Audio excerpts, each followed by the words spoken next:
vse bolj ogrožajo. Vnos tuje rodne vrst v naš ekosistem pa vse bolj spodjeda domačo avtohtono sorto. Še sreča, da smo zaščitili našo kranjsko sivko in vnos tujerodnih vrst čebel ni mogoče. Hvale vredna je pobuda čebelarja z medenim zajtrkom in slednje z dnevom slovenske hrane, kjer preko najmlajših pozaveščamo vas starše, da je najslajše domače.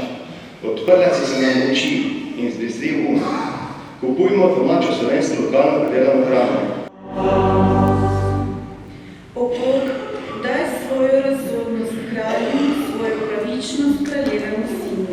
Naj sodi tvoje ljudstvo po pravičnosti, tvoje vloge po pravici.